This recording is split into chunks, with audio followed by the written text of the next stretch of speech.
guys, welcome back to our channel. Today we will discuss all about the rights issue. ये आपकी demand थी कि हम आपको राइट्स इशू और उसके सारी डिटेल्स, उसके सारे टर्म्स के बारे में आपको बताएं. तो here we have come up with this video. Do watch the whole video to get an answer to one of the basic doubts about this.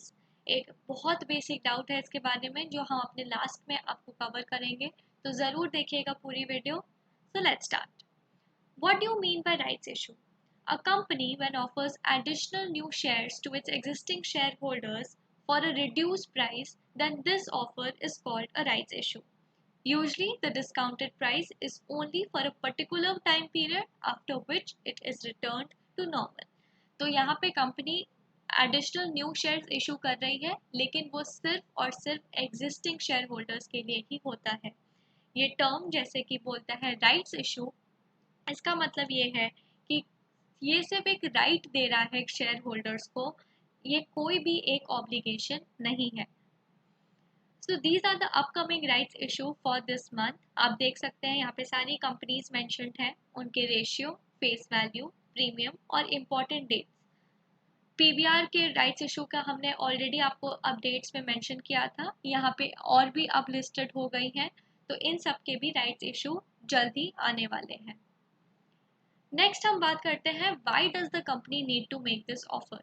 Obviously एक कंपनी को पैसे की बहुत ज़रूरत होती है, चाहे वो अपने वो उधार को कंप्लीट करना चाहती हो, चाहे वो नए एसेट्स अक्वायर करना चाहती हो, एक्सपैंड करना चाहती हो, या फिर कोई और पर्पस के लिए उसको पैसा हमेशा चाहिए होता है.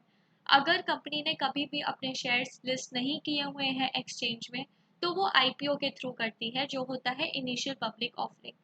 इनिशियल पब्लिक ऑफरिंग का मीनिंग हमने अपने लेक्चर वीडियोस में भी एक्सप्लेन किया है, आप उस पर भी जाके देख सकते हैं. बट अगर कंपनी ऑलरेडी लिस्टेड है तो वो दूसरे तरीकों से भी पैसा रेज कर सकती है. One of the methods is the rights issue.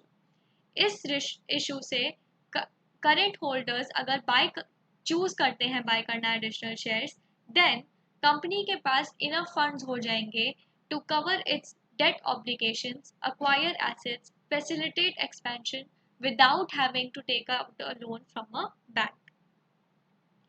Now बात करते हैं हम terms related to the rights issue की. First term is the record date.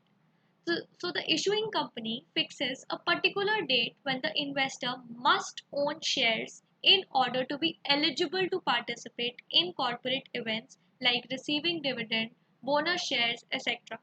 This is called record date. तो जब भी कोई कंपनी अपने कॉर्पोरेट एक्शंस डिक्लेयर करती है, चाहे वो डिविडेंड्स का अनाउंसमेंट हो, बोनस इशू शेयर्स का अनाउंसमेंट हो, या फिर किसी और चीज़ का अनाउंसमेंट हो, हमेशा एक रिकॉर्ड डेट दी जाती है. इस डेट का मतलब है कि शेयर होल्डर्स को इस डेट को ज़रूर से ओन करना चाहिए शेयर्स, वरना वो एलिजिबल नहीं होंगे. ये हम समझते हैं रिलायंस इंडस्ट्रीज लिमिटेड के राइट्स इशू से. It has fixed May 14 as the record date for determining shareholders eligible to apply for its upcoming rights issue. May 14 को अगर शेयर होल्डर्स के पास RIL के शेयर्स होंगे तभी वो एलिजिबल होंगे राइट्स इशू के लिए, वरना नहीं. नेक्स्ट हम बात करते हैं रेशियो की. तो अगर किसी कंपनी के राइट्स इशू का रेशियो 1:4 है, then that means that the existing investor can buy one extra share for every 4 shares already held by him or her. Usually, the price at which these new shares are issued through the rights issue is less than the prevailing market price of the stock. That is, the shares are offered at a discount. मतलब हम समझते हैं इस example से. हम RIL की ही बात कर रहे थे. अप्रैल 30 को उन्होंने अनाउंस किया कि वो रेज करना चाहते हैं fund of ₹53,125. This was the highest rights issue seen in the Indian market. But this was in the way of 1:15 rights issue, meaning that for every 15 shares held by the shareholders, there will be one rights issue given to them. And this will be held at ₹1257, which is at a 14% discount to the closing price for April 30. But what happened to the RIL rights issue? This rights issue closed on 20th May at a 40% premium. The counter closed the day at rupees 212 against the previous close of rupees 151, and the difference between the closing price on the 20th May and the rights issue price stood at 180.3. मतलब कि 20th May को जो shares का closing price था वो था rupees 1437.30, जबकि जो राइट्स इशू का प्राइस था वो था 1257। तो आप देख सकते हैं कि कितने प्रीमियम पे ये राइट्स इशू क्लोज हुआ। ये प्रीमियम मतलब बताता है कि इन्वेस्टर्स आर विलिंग टू पे a price above this difference. अब कैसे ये राइट्स इशू वर्क करता है, हम एक एग्जाम्पल के तरफ से समझते हैं। मान लीजिए there is an investor who owns 100 shares of ABC company limited and the shares are trading at rupees 10 each. On 28th July 2020, the company announces a rights issue in the ratio of 2:5. That is, each investor holding 5 shares will be eligible to buy 2 new shares, and the company has fixed a record date of 10th June 2020. The company has also announced a discounted price of, for example, rupees 6 per share. तो मतलब ये है कि जो original price of the share है जो trade कर रहा है वो है रुपीज 10, और अनाउंसमेंट डेट इस राइट्स इशू की है 28 जुलाई 2020, बट जो रिकॉर्ड डेट है वो है 10th जून 2020। मतलब कि इस दिन, मतलब 10th जून को शेयर होल्डर्स के पास इस कंपनी के शेयर्स होने ही चाहिए, तभी वो राइट्स इशू के लिए एलिजिबल होंगे। और ये जो डिस्काउंटेड प्राइस है इसका क्या मतलब है कि फॉर एवरी 5 शेयर्स जो उनके पास रुपीज 10 पर थे हेल्ड, वो अब कंपनी ऑफर करेगी उनको 2 shares at a discounted price of rupees 6 पर शेयर। अब हम इसकी आगे की वर्किंग देखते हैं।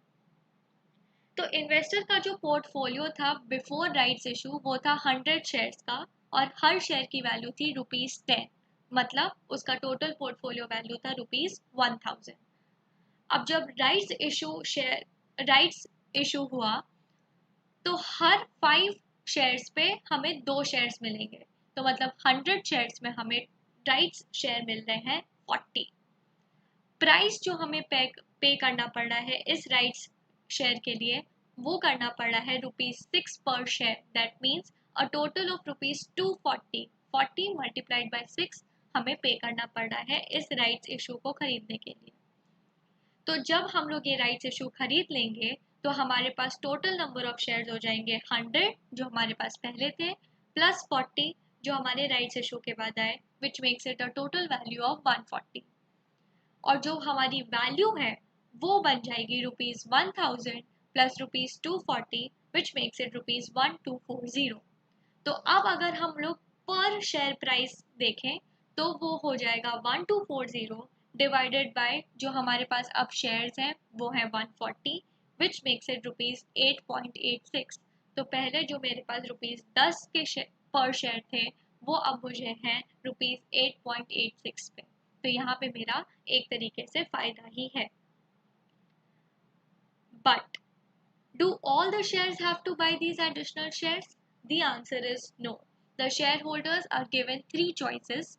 First, to take up the rights to purchase in full, जैसा कि आप देख रहे हैं कि पहले हमने एग्जाम्पल में बताया कि शेयर्स टोटल खरीदने से कैसे हमें फायदा होगा। सेकंड है कि आप इग्नोर कर दीजिए वो राइट्स इशू। जब आप इग्नोर कर देंगे तो एक डाइल्यूशन हो जाएगा। डाइल्यूशन मतलब कि आपका जो ओनरशिप की परसेंटेज है वो कम हो जाएगी, क्योंकि अब शेयर्स तो बढ़ गए लेकिन आपके पास उतने ही शेयर्स हैं जितने पहले थे, तो आपके पास डाइल्यूशन हो जाएगा अपने शेयर्स का।